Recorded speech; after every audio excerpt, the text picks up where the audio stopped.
Hello, Madam Secretary.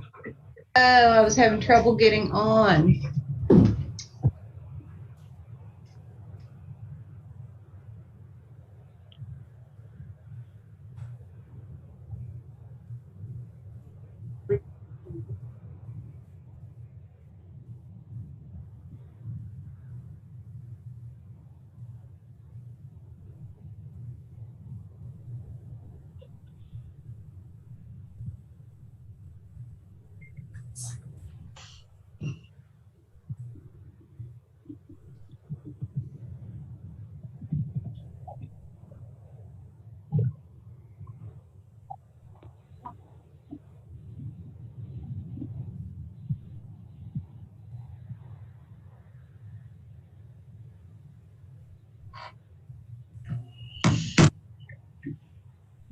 Mr. Chair, we have a quorum. We have a few people who are not in attendance yet that we're not aware of them not attending, but we do have a quorum and we're nearly 5 minutes past. And I know the secretary has a little bit of limitation on her availability for meetings, so we're good to start when you are ready. Okay, well, we'll get started then. So I'll call this meeting to order and thank you for attending the meeting of the Board of Directors of the Kentucky Housing Corporation. So you can give me a confirmation of a quorum? Yes, sir. We do have a quorum, yes. And the press has been notified. Okay, good. Okay, thank you. All right, so in your packet, they had the minutes, and I'm sure everybody's had a chance to look those over.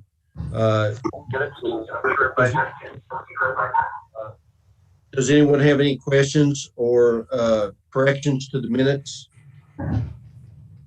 If not, do we have a motion to approve? So moved. Okay. We have a motion. Do we have a second? Second. Mr. Yates, second.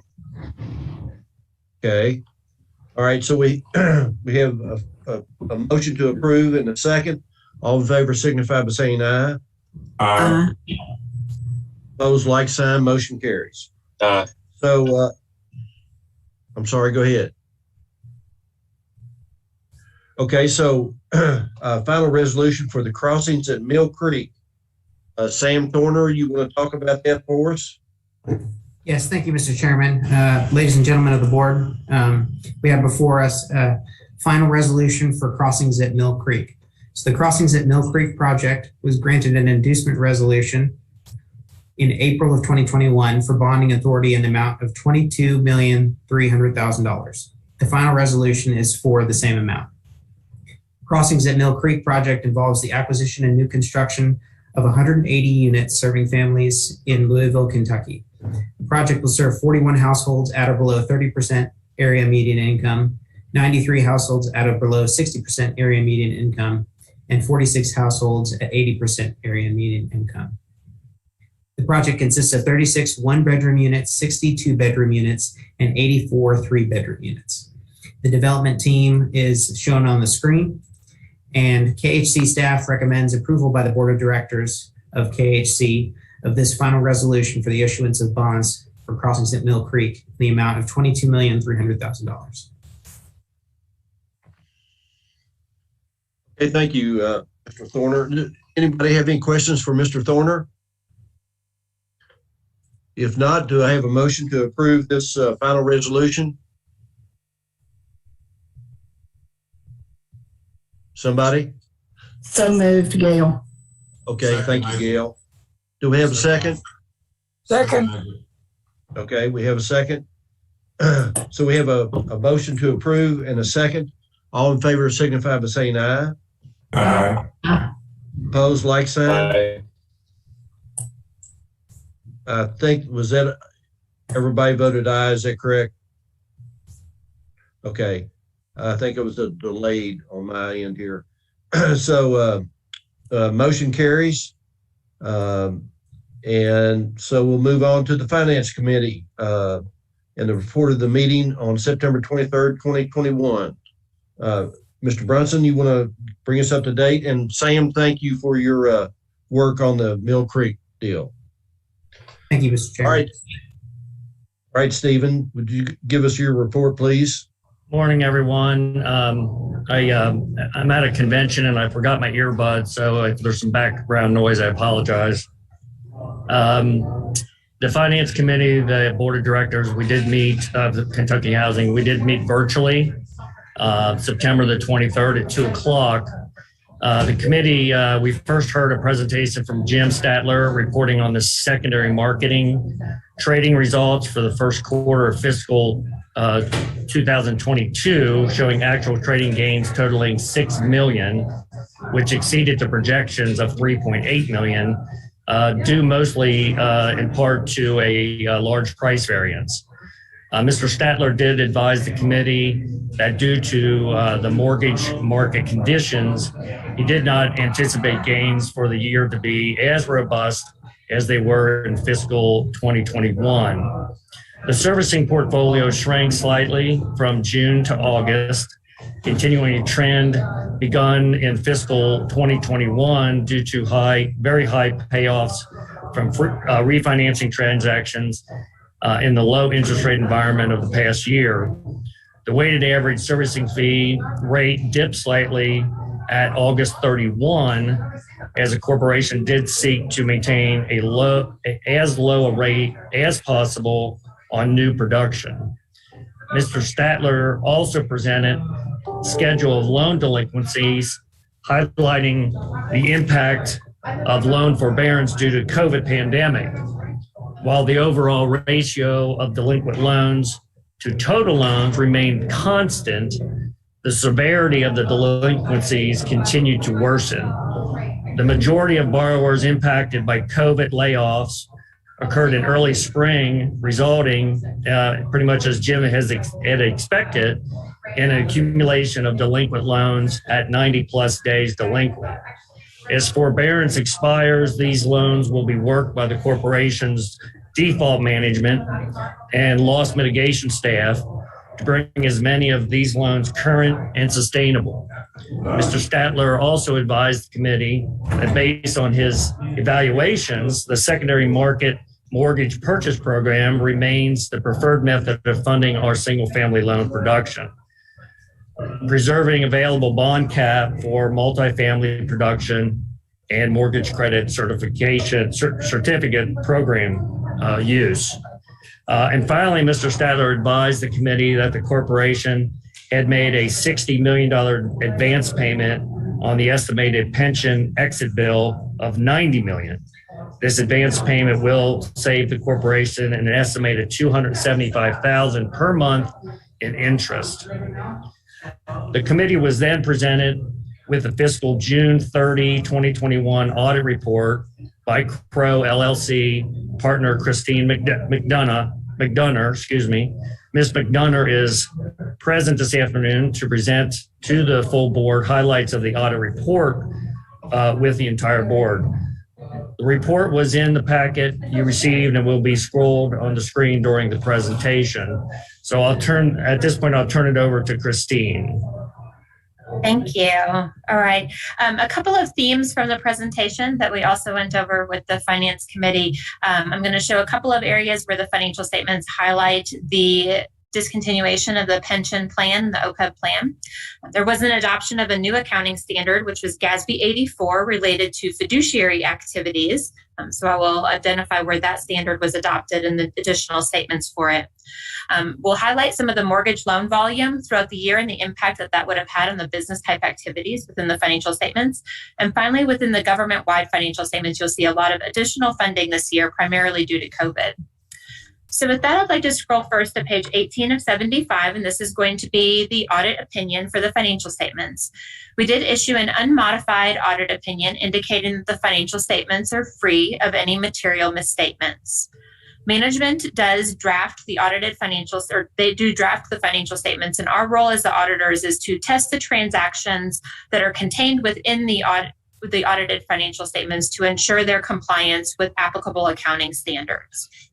Page 19 of 75 is going to show at the very top our opinion, which does indicate that the financial statements are free of material misstatements. And as you will see, there is an emphasis of matter paragraph directing the reader to note K. This is talking specifically about the exit of the pension plan. There was a plan measurement change that had to take place in order to move from the state incurred pension liability to the final pension liability. So that's discussed here, but you can read more about the changes within Note K and Note L. From there, I'd like to go to the MD&A, which starts off on page 20 of 75. So the MD&A is written by your management team and provides a little clearer picture about what's going on within the financial statements versus just looking straight at the schedules that are contained in the document. So a couple of the highlights that your management team has pointed out here. First would be the overall increase in the company-wide net position of $74.4 million. And that's going to be attributable both to business type activities as well as to the government type activities. Within the single family loan originations, you can see this year that they totaled $521 million. It's down slightly from the prior year of $534 million. But really, I would say kind of in the current environment we're in, there's a very minimal decline. The next bullet point is going to indicate that just sort of the production level as well as kind of the record loan payoffs that the corporation experienced during the year in the face of these low interest rate environments. And I would say this is very similar to what has been seen in the banking industry as well, which is the amount of cash that's in the system that individuals have been able to make loan payments and pay down loans. The next bullet point is going to cover some of the COVID uncertainty. That uncertainty is going to be discussed a little bit more within sort of the forward-looking statements that are at the end of the MD&A.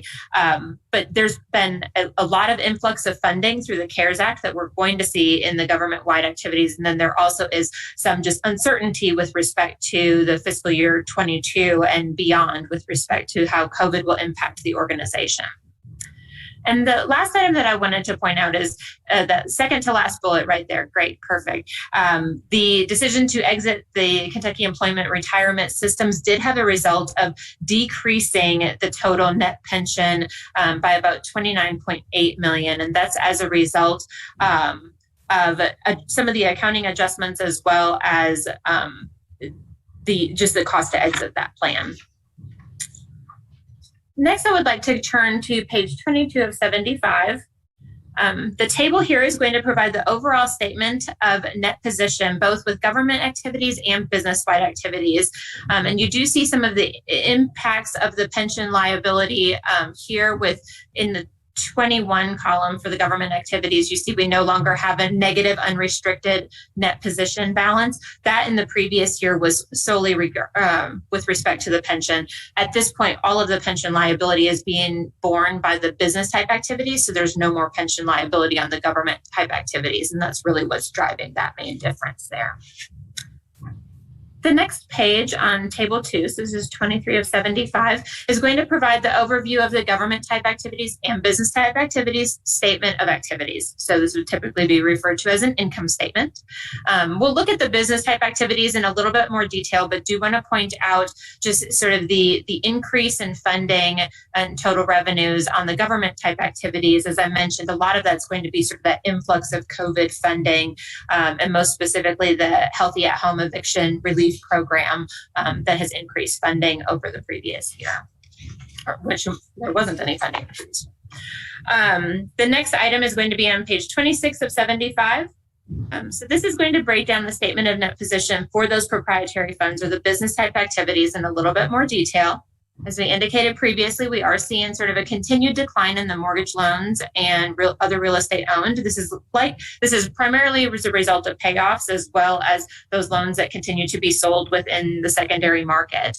There is discussion within the financial statements of those secondary market balances, and I'll point you to that once we get there. You can also see here that we now have the full $90 million of the pension liability that's borne on the business type activities, when in the previous year that would have been approximately $82.8 million.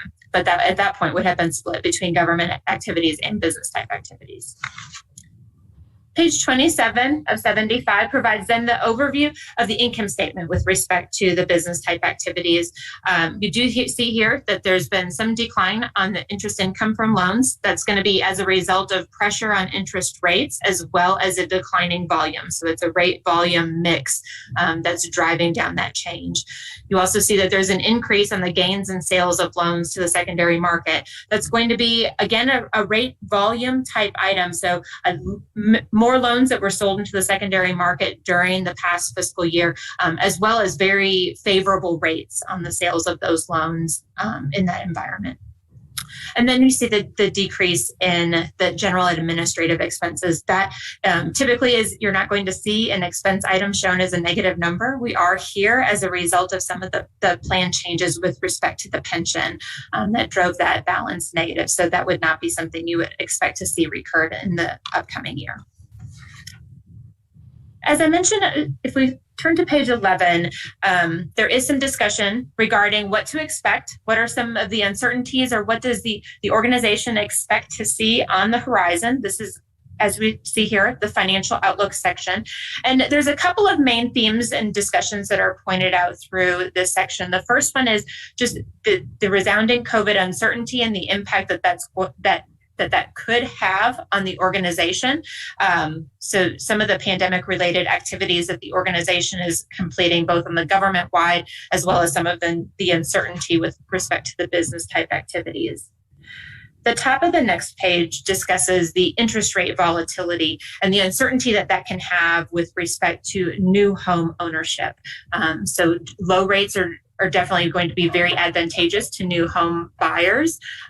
But what impact is that going to have on the corporation as they continue to compete with others in the industry of making loans? And so that creates then a lot of uncertainty regarding that future with respect to the mission that the corporation is trying to serve. There's also this underlying credit quality issue, right? So there's been a lot of loans that through the COVID cycle received forbearance agreements, received kind of extensions on interest payments, on mortgage payments. A lot of those extensions and forbearance agreements are now coming due, such that the borrowers are back to making regular payments.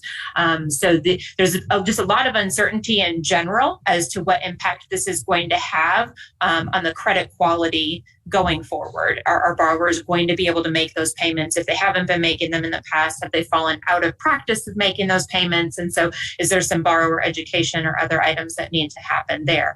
So that will definitely be something that the corporation will be faced with in this upcoming year. And then the final item on page 13 talks just about the final kind of satisfaction of, or the cease in the participation of the pension plan. The corporation did establish a 401k plan, and we'll point to kind of the highlights of that plan within the financial statements. But this is definitely something that will be impacting the organization over this upcoming year. With that, just a couple of 2 or 3 items that I want to point you to within the financial statements. The first one is going to be on page 41 of 75. As I indicated, the corporation did adopt a new accounting standard that was respect to fiduciary activities. And for those of you who haven't read the standard, the very high level overview is it identifies there's certain assets and liabilities that are on the books of a government entity that may not actually be controlled by that entity. And for Kentucky Housing Corp, what that consists of is escrowed balances for property, insurance, and items like that. So in previously, these items, this $62 million here would have been recorded in with your cash balance. We did previously indicate that this was a restricted balance, so not a balance that the corporation was able to use for liquidity purposes, but was more so on being held on behalf of the borrowers. Now that disclosure doesn't need to be quite as prominent because these funds do have their own statement. So there's a statement of net position. The next page has the statement of changes in net position, but this will be a statement that we'll see within the financial statements going forward. The next item I want to draw your attention to is on page 52 of 75. And as I indicated, I always like to highlight the servicing portfolio. So right in the, perfect, yes. right there. So note F identifies those loans that are no longer on the balance sheet, but are being serviced by the corporation. And so you see we have $2.3 billion here. This was slightly elevated, about $2.4 billion in the previous year. But again, a lot of that is just done due to payments and payoffs within the system. That the organization has definitely been very active in continuing to originate new mortgage loans over the past year. Then I would like to draw your attention to page 56 of 75. 56 and 57 both go into the discussion regarding the net pension liability and some of those accounting changes that I discussed earlier. Previously within the financial statements, the pension footnote was no less than 10 pages, probably more than 10 pages actually, just going through all the key assumptions and determinations for the pension plan.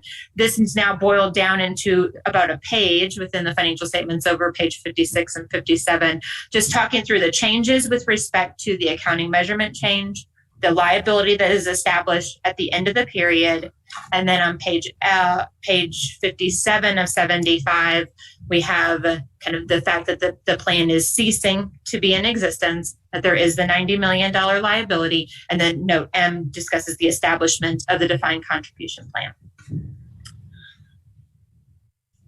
With respect to the government programs within the organization, we do perform testing over certain major programs on a rotating basis as defined by the audit standards. And so this year we're testing, I believe, 7 programs. So the majority of that program testing has been completed to this point, and we don't have any items that we would need to share with the committee. We did have one posted adjustment with respect to the financial statements that has been incorporated into these documents, and that was as a result of certain funds that had been received. Typically what happens for the organization is that they incur expenses and then they're reimbursed for those expenses within the government type activities. There were certain funds that were received in advance of the expenses being received, and those had been reported as revenue and should have been reported as a deferred revenue item on the statement of financial position. So that change was corrected within the financial statements, and we've discussed sort of control enhancements that the corporation can put in place going forward to correct those items. As Stephen mentioned, when we met with the Finance Committee, we did have the opportunity to go into executive session, which I think is a great corporate governance item to point out. And I do want the full board to know that those conversations did happen without management present, and that corporate governance item was fulfilled during the Finance Committee meeting. Finally, I'd be remiss if I didn't thank the management team, because pulling together an audit takes a lot more than these 20 minutes that I've gone on with respect to these financial statements. And so definitely want to thank Jim, Christina, Kevin, their entire team, and all the people that they pull in to assist us with the audit. We definitely appreciate their efforts. With that, I will open up to any questions that the committee members may have, but that concludes my presentation.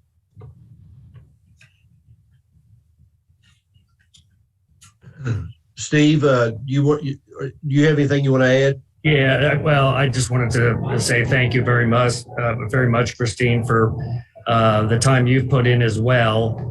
Does anyone on the committee or on the board have any questions?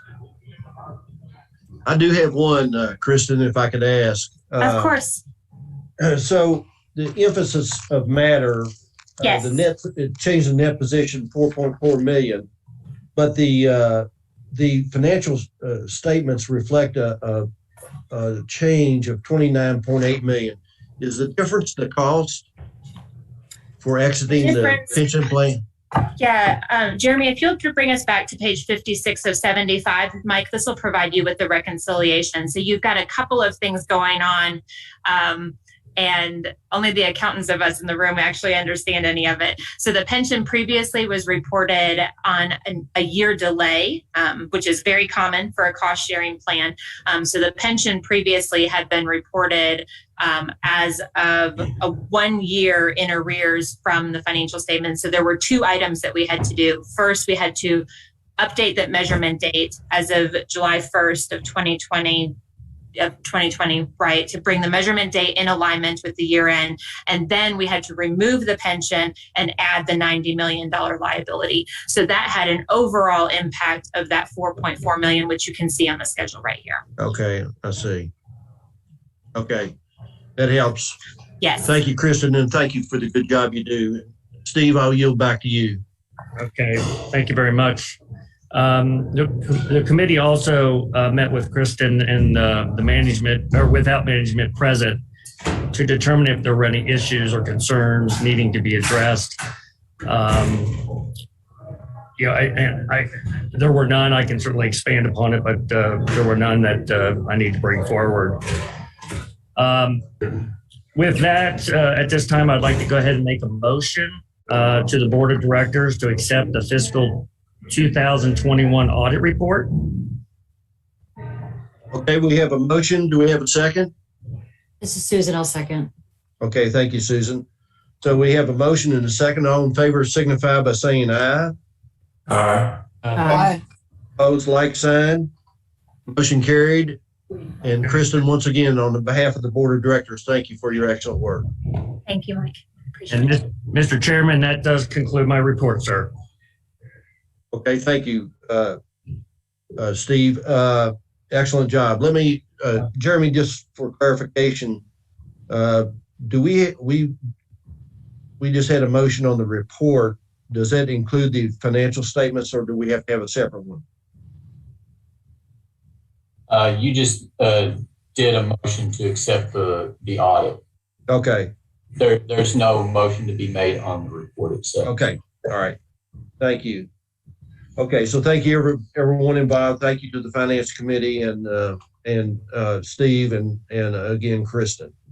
Okay. So Jim Sadler, you're up with the authorization to increase the line of credit with PNC Bank. Thank you, Mr. Chairman. Good evening or afternoon, everybody. And let me preface my comments with the corporation's, particularly the finance and accounting staff and internal audit staff's appreciation of the professionalism and the cooperation between us and Crow. That doesn't always happen, but we have a good working team here. They have a good working team there. And everything went pretty darn smoothly, considering how busy and the year was and how many new things we actually had to force into the statements and the like. So anyway, thank you, Kristen, and your staff for making it as easy as possible. Agenda item number 6 is is requesting authorization to increase the line of credit with PNC Bank. We currently have a $65 million unsecured line of credit with PNC. We use that line to warehouse mortgage purchases that will be sold into the secondary market. Can also be used to warehouse loans that are funded in anticipation of issuance of a bond to finance them, which we have not done in many years. In addition, the line of credit is available for the buyout of seriously defaulted FHA, VA, and rural housing loans from our Ginnie Mae pools. That's a way of saving money on these defaulted loans without increasing any credit risk associated with the servicing of those loans. And so PNC does lend us quite a bit of money on that particular arbitrage program that we employ. The line of credit, if you remember, I think a year ago in March, was increased a little bit to respond to uncertainties resulting from COVID. And some of the uncertainties that can arise is delayed payments resulting in liquidity shortages for both funding Ginnie Mae pool security holder payments, as well as payments of property taxes, homeowners insurance premiums, and FHA mortgage insurance premiums. And so the line is used for all those different facets, and yet we found another reason to need line of credit financing from PNC. And I'm in the fifth paragraph of the agenda. I know I'm going to read that verbatim. In addition, with the expiration of numerous COVID-19 loan forbearance programs beginning September 30 of 2021, the corporation has various options available to resolve the serious delinquency status of these loans, one of which is modification of the original loan, particularly the interest rate or maturity date. Because most of these loans have been delivered into Ginnie Mae pools, to accomplish the modification, the loan must first be bought out of the pool, then modified, and then we are able to resell it into a new Ginnie Mae pool, resulting in a funding source, requiring a funding source between the buyout date and the resale date. While the total amount of such funding is not precisely known, and therefore the amount of potential increase in borrowing capacity is not precisely known, management does believe authority to increase the PNC line by $30 million is warranted should the need arise. Preliminary discussions with PNC have indicated interest in such an increase, on terms and conditions similar to those on the existing line. And my approach on this is that I'm requesting standby authority to enable me to negotiate with PNC, potentially increasing the line, but not necessarily rushing off to do it now. The structure of these lines we do get charged a non-usage fee for the amount of borrowing we have available that we don't borrow. So I don't want to increase that, unnecessarily by $25 million. But I'd like to have the authority in my hip pocket so that we don't have to convene an executive committee meeting or run into a funding or liquidity problem as we have to buy these loans out of the pools. So the facility, coupled with the $25 million line of credit with Fifth Third, would provide total borrowing capacity for the corporation of $120 million, which financial management considers adequate to properly fund loan originations, Ginnie Mae security buyout needs, and to cover potential liquidity shortages arising out of the COVID-19 pandemic. We recommend approval of the board of directors, the increase in the line of credit, if needed, by $25 million at PNC to $95 million. An increase of $30 million to increase it to $95 million, excuse me. Okay. Thank you, Jim, for that explanation. Any members of the board have any questions of Jim in regard to this credit line? So do I have a motion that we accept Jim's recommendation to increase our credit line at PNC Bank? This is Barry. I'll second. Okay. We had a motion from whom? Phil Moffitt. Okay, thank you. And a second from Barry. Okay, all in favor signify by saying aye. Aye. Aye. Opposed, like sign. Motion carries. Thank you, Jim. Thank you very much. Thank you for the good job you do. Thank you. Oh, okay, Curtis Stauffer, the authorization to enter into a personal service contract with the corporation for supportive housing, homelessness service training, and technical assistance. Thank you, Mr. Chairman. For those of you who haven't had the privilege of meeting yet, again, Curtis Stauffer, I'm Managing Director of our Housing Contract Administration Division, which oversees our homeless programs team. We are seeking permission to enter into a contract with the Corporation for Supportive Housing to provide technical assistance and support directly related to our allocation of the new HUD Home Investment Partnerships Program that was authorized under the American Rescue Plan Act, or what we're calling Home ARPA funds.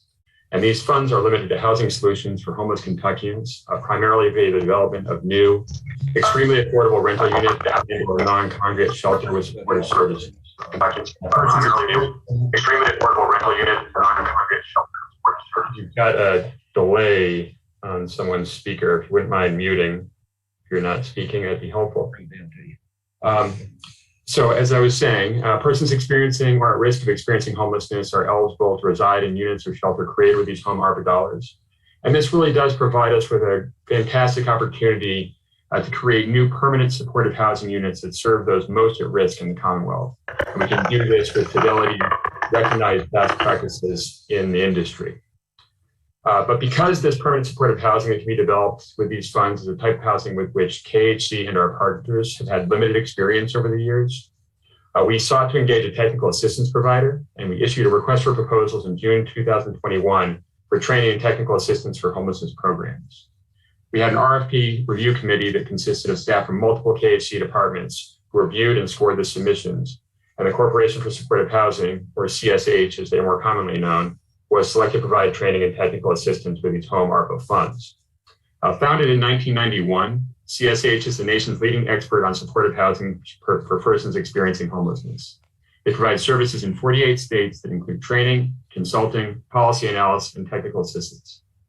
For more than a decade, CSH provided annual technical assistance and training to several housing finance agencies, including Ohio and Indiana, focused on creating and advancing a pipeline of supportive housing, including single site and integrated developments via their Supportive Housing Institute program model.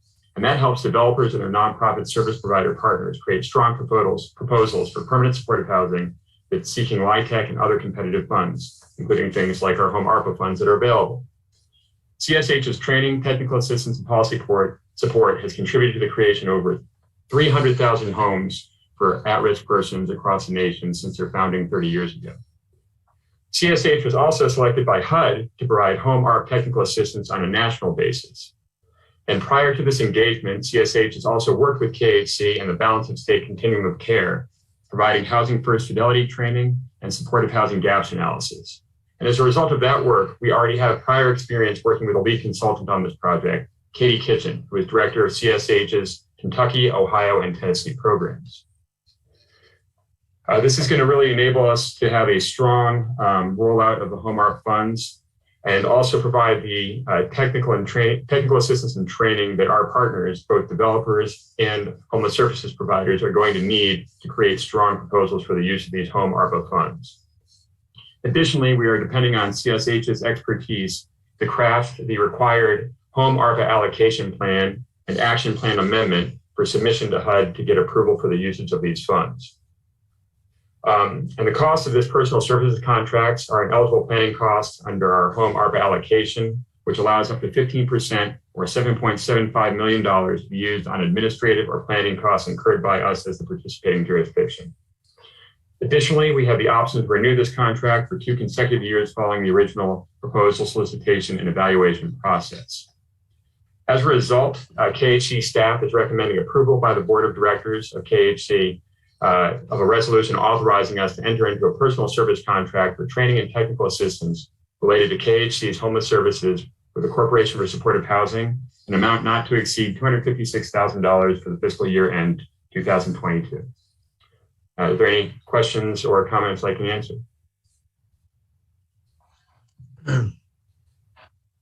Just let me say, I'm getting reports about some of the work that you all are doing on homelessness in Eastern Kentucky. And it sounds to me like you all are really making a difference. I think what you all have, the plans that you've laid out, certainly with Governor Beshear's approval, are really, really making a difference. And so just, I really appreciate what you've done because it certainly has helped here. We don't have the homeless problem like Louisville or Cincinnati, but we have been able to help several people here in this area. So thank you for the good job you all are doing in that regard. So do any of the board have any questions of Curtis? Okay, Curtis seems like he did a really good job explaining it. So thank you, Mr. Chairman. With that, we'll entertain a motion to approve this personal service contract. Motion. Phil Moffitt will make the motion. Hey, thank you, Phil. A second? Yeah, second, Isaac Myers. Thank you. So I have a motion and a second. All in favor signify by saying aye. Aye. Mr. Chair, if you would hold off just a second on the vote. Secretary Johnson had mentioned prior to this meeting to me that she was going to abstain on this vote, and we need to make sure the record reflects that. She does vote because this contract will have to go before the Government Contract Review Committee, and in the event not vote in favor of the contract, it would be sent to her for her to review and make a determination on. So we have an approval of the motion, and the secretary must abstain. So if we would have the record reflect that, please.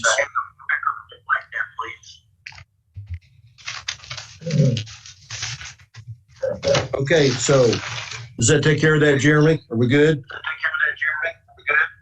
Yes, sir. Thank you. Okay. All right, so let's move on to informational items.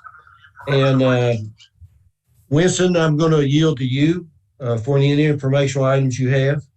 Mr. Chair, Winston is in transit and he had to join by telephone. I'm not sure if he's still connected. Yeah. He is. Can you all hear me? We can, yes, sir. Okay, good. I was on mute there for a second. I'm sorry, but trying to cut down on the background noise. I apologize for being out of the office today and not in connect with the internet to where I can do the video. But I want to thank everybody for being in attendance at the meeting, and I really appreciate your support for the programs that have been presented to you. At the December meeting, I hope that we'll have a much more detailed report from me and from other staff members about the success that we've had with the Healthy at Home eviction prevention effort and the homeowners assistance programs for which we've been very greatly involved. Pardon? I think it's okay, just. I think it's backing up on you a little bit, Winston. Okay. Well, let me defer any further comments to the December meeting. If anybody has any questions about anything, please feel free to give me a call. Okay, thank you, Winston.